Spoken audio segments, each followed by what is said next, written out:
What's going on, everybody? Hey! What's good? So anybody who knows me know that it's important for me to maintain my fresh. And I've done a couple videos, and then I looked up at the video that they chose to use, and I'm rocking the same tie.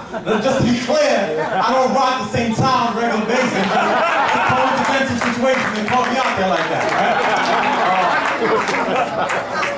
So that's number one. And number two, I want to just so much thanks to everybody who's in the building. So many OGs that are here that I looked up to, Rob McDaniels, Pepper, Freddie, giving thanks to Martha and Carlos for this amazing work. And I'm going to try my best to keep it short and sweet, but it's hard to do so, when you work within spaces where to be able to be authentically hip-hop is very, very taboo. The landscape of higher education, particularly higher education in certain types of institutions, just being authentically who you are is already in itself a political act. Right. And so to be able to be in a space like this with folks who just support you and love you for the work that you do is the most reaffirming thing I could ever imagine. So thank you guys so much for that.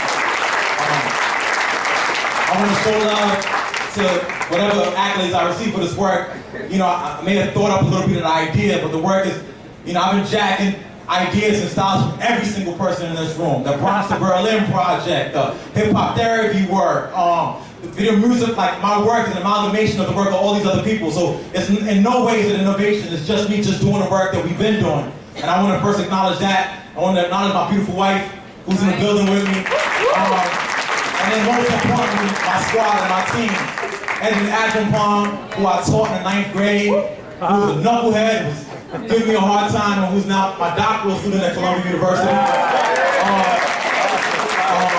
My man Emdin, who's an amazing person doing work in hip-hop therapy that allowed me to see the intersections of hip-hop and science and therapy. Because by training, I came up as a scientist, as an ethobiochemist, and then I had to fight to get my hip-hop back to merge the two, and he's helped me to rediscover that in really powerful ways. My man, Carlos Nunez, Super Swan, who's a young man who's from the Heights, who literally gives up himself every single day in the high schools with them young people, just working with them to help them perfect their art and their craft.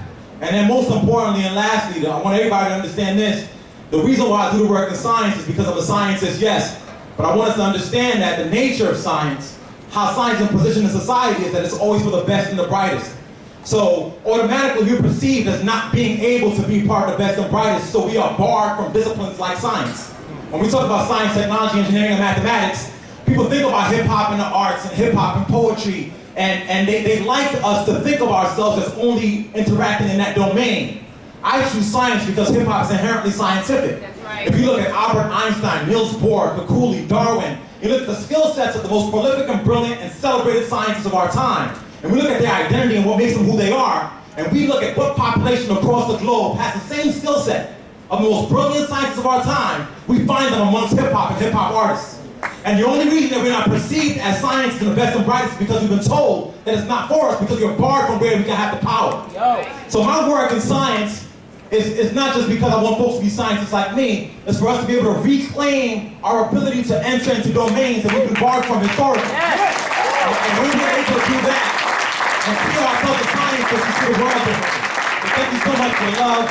I have the honor to be able to introduce the winner of our first project. So Science Genius is a project we have young people in high schools writing rhymes about science and about STEM. Not in no corny way either, because if your bars this week, you can't win the competition. And so we're all across New York City public schools. We're now in St. Lucie, Florida. We're now in Houston, Texas. We're going national in Jamaica, South Africa with Science Genius. And the competition we did in New York just had these kids just writing rhymes about science content. And there was winners in the school. And the winners in the school had to battle the winners in the other schools. And then they all had to come to Columbia, and they got to get judged by the OG, Jizza, and some esteemed scientists at the same time. And there was one person who emerged in that first competition as the most prolific MC that I've met, who can combine science and math, even though he was being told that he wasn't a scientist. So I have the honor of introducing the first winner of the Science Genius Battles, my homie Jaleb, aka Jabari Johnson.